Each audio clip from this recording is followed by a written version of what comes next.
देश के कई इलाके इन दिनों बाढ़ से जूझ रहे हैं। कहीं बारिश का पानी नहीं निकला तो कहीं बांध से छूटे पानी ने तबाही मचा दी। बारिश से बर्बादी की कुछ तस्वीरें आप टीवी स्क्रीन पर देख रहे हैं। महाराष्ट्र के कोल्हापुर में पंचगंगा नदी का पानी खतरे के निशान से ऊपर बह रहा है। उत्तर प्रदेश के गोंडा में सरयू और घाघरा नदी में आई बाढ़ की वजह से तटबंध टूट गया। तो कर्नाटक के बेलगावी और केरल के एर्नाकुलम में भी बारिश के मार बाढ़ बनकर गांवों में टूट पड़ी। बिहार के मुजफ्फरपुर, गुजरात के जूनागढ़ और कर्नाटक के कोडगू में भी बाढ़ के हालात काबू में नहीं आ रहे हैं।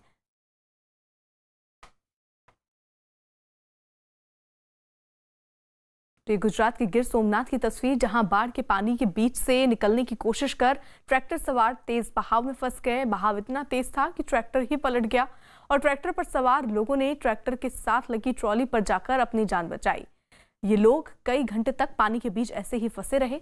बाद में मशीन और क्रेन की मदद से ट्रैक्टर पर सवार लोगों का बाढ़ के पानी के बीच से रेस्क्यू हुआ। इन्हें सुरक्षित निकाला गया, लेकिन काफी देर तक ये लोग ऐसे ही फंसे रहे। हालांकि पानी का बहाव बहुत तेज था और ऐसे में भारी भरकम ट्रैक्टर यहाँ से गुजारना ये नहीं करना चाहिए था। हालांकि आसपास के जो लोग हैं वो भी उन्हें इस पानी के बीच से निकलने के लिए मना कर रहे थे, लेकिन ड्राइवर ने किसी की सुनी नहीं और इस तेज बहाव के बीच से गुजरने की कोशिश की, जिसका नतीजा ये हुआ कि जो ट्रैक्टर था वो पलट गया। जो दो लोग थे वो किसी तरह ट्रॉलीज में बैठे नजर आए अपनी जान बचाने के लिए।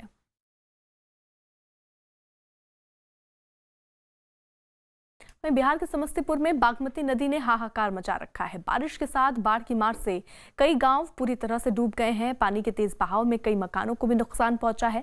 हालांकि पिछले 24 घंटे से बारिश में कुछ कमी आई है, लेकिन बाढ़ पर कोई असर नहीं पड़ा है और कई जगहों पर बांध तोड़कर निकला पानी सड़कों के ऊपर भी तेजी से बह रहा है। पिछले कुछ दिनों में बागमती नदी में इतनी तेजी से पानी बढ़ा है कि कई लोग अपने घर छोड़कर सुरक्षित जगहों पर चले गए, लेकिन लोगों को अभी भी प्रशासन से राहत मिलने का इंतजार है। लेकिन दिक्कतें यहाँ ये हैं कि पानी का बहाव बहुत तेज है, घर में रखा सारा सामान बह चुका है। लोगों के लिए अब वहाँ पर रहना किसी चुनौती से कम नहीं है और इसीलिए प्रशासन से उम्मीद की जा रही कि जल्द से जल्द इन तक कोई मदद पहुँचे। हालांकि कई इलाकों में अभी भी बारिश हो रही है और ये खतरा और ज़्यादा बढ़ता जा रहा है कि जो स्तर है, जो बहाव है, और ज़्यादा बढ़ेगा आने वाले दिनों में। बागमती नदी का जीरो माइल बांध के बगल से पानी ओवरफ्लो होकर के बह रही है। ऐसा लग रहा है बागमती नदी का जो मुख्य धारा है वही यहाँ पर है, जिसके कारण आप देख सकते सामने में जो मकान था, नया मकान का निर्माण हुआ था, वह मकान ध्वस्त हो गया है इस पानी के तेज प्रवाह के कारण। और ये रामपारन गांव है और बीच गांव से इस तरह का प्रवाह हो रहा है और गांव को इस बागमती नदी के जलधारा ने दो भाग में बांट के रख दिया है और काफी लोगों को परेशानी हो रही है। वहीं केरल की तस्वीर, केरल के एर्नाकुलम में भारी बारिश के बीच आए हाईटाइड की वजह से समंदर का पानी गांवों में घुस गया। हालांकि प्रशासन और गांव वालों ने समंदर के पानी को गांव में घुसने से रोकने के लिए गांव की सीमा पर रेत और मिट्टी से भरी बोरियों की दीवार खड़ी की थी, लेकिन समंदर के लहरों के तेज बहाव में ये दीवार ढह गई और समंदर का पानी गांवों में घुस गया। निचले इलाके में बने कई घरों में भी समंदर का पानी पहुंच गया। तो केरल के ये एर्नाकुलम की तस्वीर आप देख रहे हैं, जहां पर कोशिश ये हो रही थी कि दरअसल यहाँ कुछ बोरियां रख दी जाएं ताकि एक स्थिति ऐसी बने ताकि पानी जो है वो गांव के अंदर ना जाए, लेकिन पानी का बहाव इतना तेज था कि जो बोरी थी ये भी पानी के साथ बहती नजर आई और इसी के साथ जो पानी है वो गांव के अंदर तक पहुंच गया।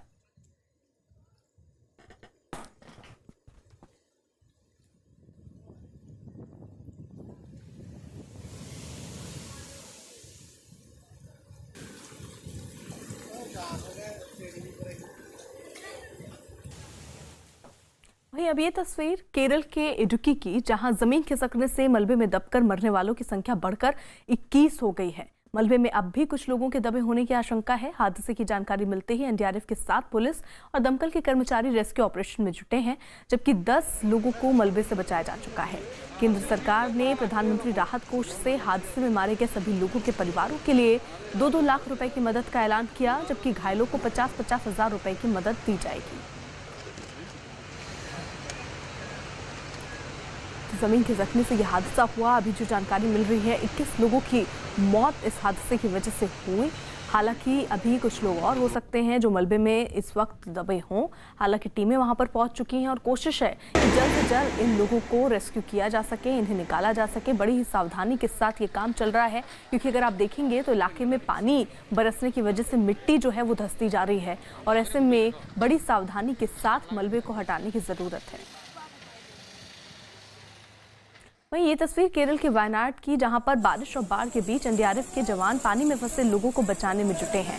वायनाड में एक पुल टूटने की वजह से कुछ लोग फंस गए थे। इसके बाद एनडीआरएफ के जवानों ने मोर्चा संभाला और रस्सी पर एक जाल का झूला बनाकर लोगों को नदी पार कराने की कोशिश शुरू कर दी। इसके बाद एक एक कर लोग पहाड़ी नाले को पार करते नजर आए।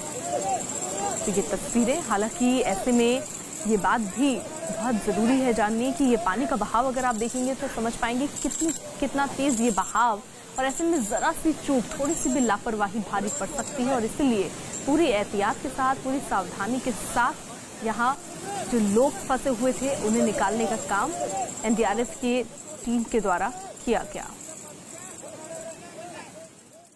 कर्नाटक के मैंगलुरु की तस्वीर, जहां बारिश के बीच समंदर में हाई टाइड की खबर है। समंदर में ऊंची लहरें उठ रही हैं और आशंका जताई जा रही है कि अगर भारी बारिश हुई तो शहर का पानी निकलने में दिक्कत आ सकती है। कर्नाटक के कई इलाके पिछले कुछ दिनों से भारी बारिश की मार झेल रहे हैं, लेकिन मंगलुरु में बारिश के साथ हाई टाइड शहर वालों की मुश्किलें बढ़ा सकती है। तो ये तस्वीरें मैंगलुरु की, जहां पर पानी का बहाव बेहद तेज, हाई टाइड की वजह से स्थिति कुछ ऐसी है कि समंदर में ऊंची ऊंची लहरें उठ रही हैं और ऐसे में आसपास के इलाके में अगर कोई रहता है तो वहां उनके लिए समस्या ज्यादा खड़ी हो रही है।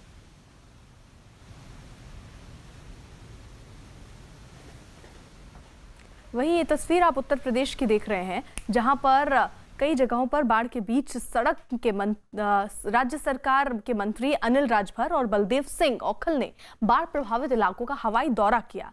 यूपी में लखनऊ के पास बाराबंकी, बहराइच, लखीमपुर खीरी और सीतापुर में पिछले कुछ दिनों से बाढ़ ने कोहराम मचा रखा है। शारदा और घाघरा नदियां, उनका जलस्तर काफी बढ़ गया है और कई जगहों पर खतरे के निशान के ऊपर वो बह रही हैं।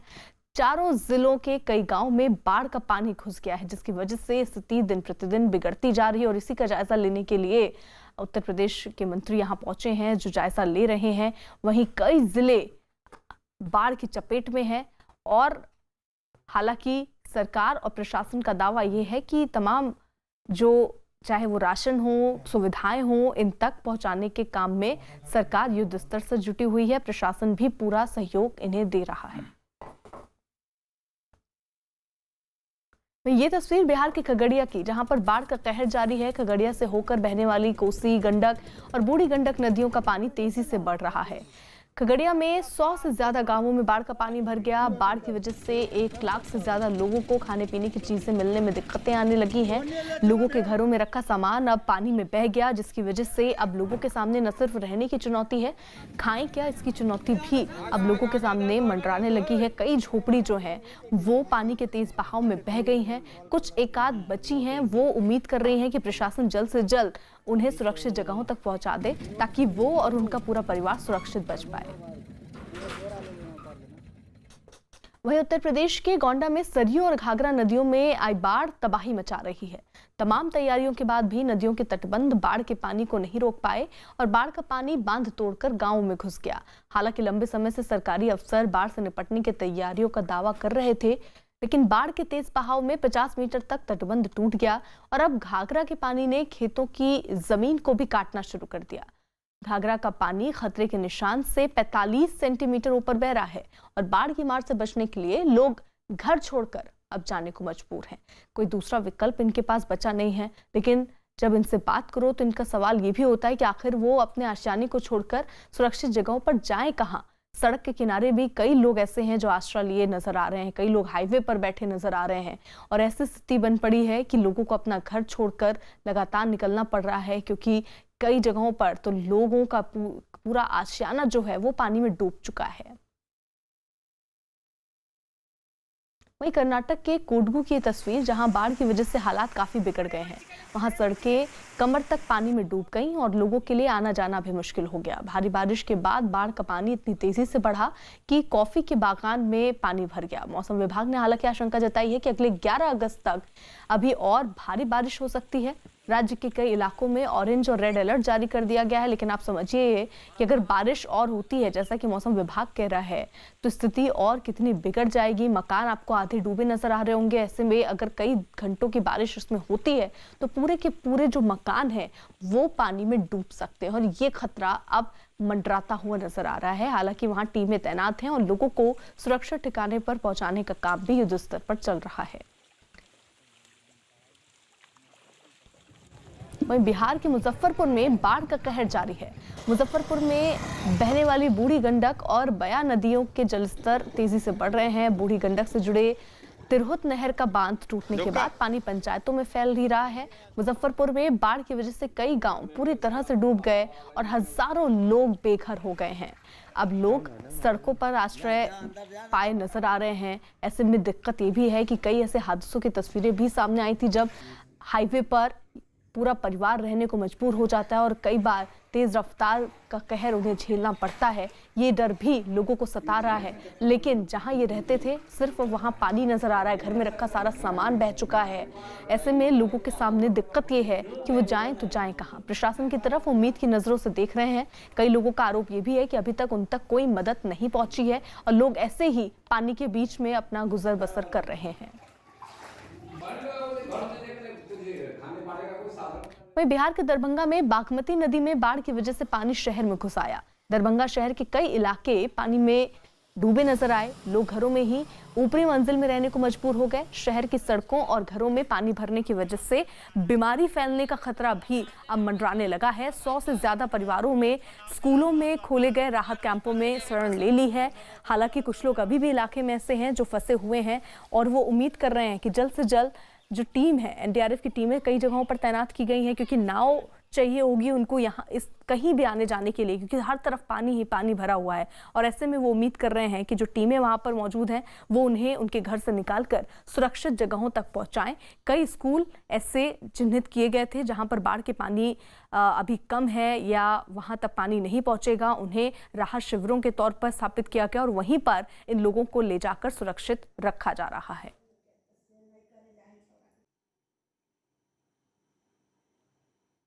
वहीं केरल के कोझिकोड में हादसे का शिकार हुए एयर इंडिया के विमान का ब्लैक बॉक्स मिल गया है। डीजीसीए के मुताबिक डिजिटल डेटा, फ्लाइट रिकॉर्डर और कॉकपिट वॉइस रिकॉर्डर भी हादसे वाली जगह पर मिल गए हैं। डीजीसीए ने भी हादसे की जांच के आदेश दिए हैं। एयर इंडिया और एयरपोर्ट अथॉरिटी ऑफ इंडिया के साथ उड्डयन मंत्रालय का एयरक्राफ्ट एक्सीडेंट इन्वेस्टिगेशन ब्यूरो यानी AAIB हादसे की जांच करेगा। इसके लिए 2 जांच टीमें कोझिकोड पहुंची हैं। रनवे पर लैंडिंग के दौरान विमान के फिसलने से 18 लोगों की मौत हुई, जबकि ज्यादातर लोगों को चोटें आईं। वंदे भारत अभियान के तहत ये विमान दुबई से लौटा था। विमान में 190 लोग सवार थे, जिसमें 10 छोटे बच्चे समेत 184 यात्री, 4 केबिन मेंबर, पायलट और को पायलट शामिल थे। जान गंवाने वालों में पायलट और को पायलट दोनों शामिल हैं। राहत बचाव का काम पूरा हो चुका है और घायलों को अस्पताल में भर्ती कराया जा चुका है। वो बहुत ट्राई किया, एक बार तुरंत वो ट्राई किया नीचे उतरने का, फिर उसको सिचुएशन बराबर नहीं, फिर भी उठ गया। सेकंड टाइम उठना टाइम उनको आके टायर क्या बोल रहे, स्किड हो गया बोल रहे, लेकिन बहुत लेफ्ट साइड बहुत बड़ा गर्दन था, बोल रहे 36 फीट का ऊपर था गर्दन। उसी में सडन ब्रेक हो गया। सब लोग बेल्ट पहनता था, सब लोग, हम लोग क्या कर दिया, सामने का इस सीट में हाथ देके उसमें हम सेल्फ बचाने की कोशिश किया। अभी क्या गर्दन में चला गया, फ्रेट आधा हो गया, ओपन हो गया। इंक्वायरी ऑर्डर हुई है जो डीजीसीए और एयरक्राफ्ट इन्वेस्टिगेशन ब्यूरो करेगा, उसमें और डिटेल्स आएंगे, क्योंकि सबसे पहले वहाँ स्पॉट पर वो जाके फ्लाइट डेटा रिकॉर्डर को रिकवर करेंगे और उसमें से जानकारी अधिक मिलेगी। बट प्राप्त जानकारी के अनुसार वहाँ आजकल करीब हर रोज़ 10 लैंडिंग और 10 टेक ऑफ हो रहे हैं, तो करीब 20 मूवमेंट हैं और वो जिस रनवे पे वो उतरना चाहता था वहाँ नहीं उतर पाया। उसने दूसरे रनवे पे उतरने का प्रयत्न किया और वहाँ उस लैंडिंग में कुछ प्रॉब्लम्स हो गई, जिसके कारण वो ओवरशूट कर गया और हवाई जहाज़, चूंकि ये टेबल टॉप और एक पहाड़ी पर रनवे है, हवाई जहाज़ नीचे चला गया और बड़ी दुखद घटना हुई कि जिसमें करीब 18 लोगों की मौत हो गई है, 2 पायलट्स इनकी भी मौत हो गई है और लेकिन आज की अभी जो जानकारी है 172 सर्वाइवर हैं और अभी हमारी टीम जो है रेस्क्यू और रिलीफ की टीम एयर इंडिया की, डीजीसीए की तरफ से एयरपोर्ट्स अथॉरिटी के सब अधिकारी वहाँ मौके पे है, साइट पे है। ये जो हादसा हुआ, विमान हादसा, बड़ा हादसा है, इसके पीछे आप वजह क्या मानते हैं? देखिए, दोनों कप्तान जो हैं, एक तो बहुत ही सीनियर कैप्टन हैं और दूसरे फर्स्ट ऑफिसर जो थे, कल की एक तो बता दें, इस हवाई अड्डे में 9000 फीट के आसपास का हवाई अड्डा है। कल का मौसम बारिश का, भयंकर बारिश था और एक बार मिस्ड अप्रोच हुआ, फिर दोबारा उतरने का प्रयास किया कप्तान ने और परिस्थितियां क्या थी उस समय, उस पर टिप्पणी करना उचित नहीं होता, लेकिन संभावित तौर से क्योंकि बारिश अधिक होने के कारण और हो सकता है उस समय विंड शेयर भी मिला हो। विंड शेयर एक ऐसा विषय होता है जो जहाज के उतरते समय वायु का दिशा बहुत जोर से बारिश के समय बदलता है, जिसके कारण जहाज अपने आप गिरता है। दूसरी संभावना है कि क्योंकि उतरने आ रहे थे तो पावर इतना कम था कि वो फिर दोबारा अगर उड़ने का उन्होंने प्रयास किया होगा, वापस गो अराउंड करने का, तो उसकी संभावना थी। और तीसरा है कि पूंछ की तरफ से हवा का वेग अगर मिलता है तो कई बार जहाज अपने स्थान से बहुत आगे निकल जाता है। क्योंकि ये कप्तान बहुत अनुभवी थे, इसलिए ये मानना कि उन्होंने परिस्थितियों को नहीं समझा होगा, ये बिल्कुल अनुचित होगा। लेकिन कई बार कप्तान के प्रयास के बाद भी ये दुर्घटना है और दुखद है और संवेदना है कप्तानों के परिवारों के प्रति, कप्तानों के प्रति और उन यात्रियों के लिए जो जख्मी हुए, जिनकी मृत्यु हुई। केरल के कोझिकोड में हुए विमान हादसे में 18 लोगों की जान चली गई। खबर आ रही है कि विमान के पायलट दीपक वसंत साठे की सूझबूझ से विमान में सवार 190 में से 172 लोगों की जान बच गई। पायलट दीपक वसंत साठे के साथ सहायक पायलट अखिलेश शर्मा ने भी यात्रियों की जान बचाने के लिए अपनी जान की बाजी लगा दी। केरला के कोझिकोड में हुए विमान हादसे में अब तक 19 लोगों की मौत हुई है। उनमें से एक है विमान के पायलट दीपक साठे और दीपक साठे मुंबई के चांदिवली इलाके के इसी इमारत में रहते हैं। हम आपको बता दें कि जैसे ही ये खबर सामने आई कि विमान का हादसा हुआ है जिसमें दीपक साठे, जो खुद पायलट रह चुके हैं और एयरफोर्स के जाबाज ऑफिसर रह चुके हैं, वो भी इस विमान हादसे में घायल हो चुके हैं, तो उनके परिवार वाले जो है वो आज सुबह की 4 बजे की फ़्लाइट लेकर केरल पहुंच चुके हैं और दीपक साठे जो है उनकी इस हादसे में मौत हो चुकी है। परिवार वाले, जो उनकी पत्नी और उनके पत्नी के जो भाई है, वो सुबह 4 बजे ही केरल पहुंच चुके हैं और ये विमान हादसे को लेकर उनकी इमारत में रहने वाले उनके जो नेबर्स हैं काफ़ी दुख व्यक्त कर रहे हैं। अब बोला नहीं जाता मेरे से, बस परमात्मा क्या बोल सकते हम भी, बस अपने आई कार्ड से मोड़। परमात्मा वो अच्छे लोग देखे नहीं जाते, क्या कर सकते हैं। वे हादसे के शिकार विमान के सहायक पायलट अखिलेश शर्मा मथुरा के रहने वाले थे। हादसे में उनके निधन के बाद उनके परिवार में मातम छा गया।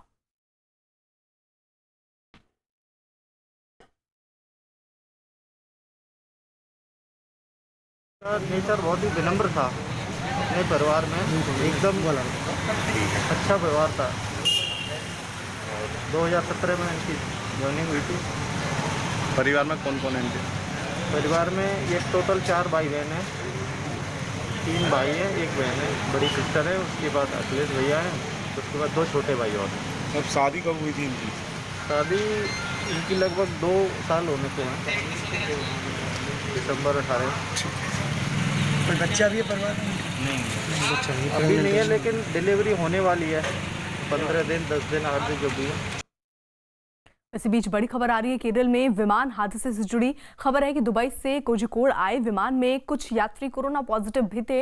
हालांकि देश में पहली बार कोविड प्रोटोकॉल के तहत रेस्क्यू ऑपरेशन को अंजाम दिया गया। इस रेस्क्यू ऑपरेशन में लगी एनडीआरएफ के 42 जवानों की टीम करीब 5 घंटे तक जुटी रही। अब रेस्क्यू टीम के सभी लोगों को घरों में ही क्वारंटीन होने की हिदायत दी गई है। तो बचाव दल के लोग फिलहाल क्वारंटीन होंगे। कुछ यात्री इसमें कोरोना पॉजिटिव बताए जा रहे हैं। जो जानकारी सामने आई है उसी के तहत फिलहाल अब बड़ी जानकारी ये कि ये जो विमान जो कि दुबई से कोझिकोड आए विमान में कुछ यात्री जो थे वो कोरोना पॉजिटिव थे। हालांकि देश में पहली बार कोविड प्रोटोकॉल के तहत रेस्क्यू ऑपरेशन को अंजाम दिया गया।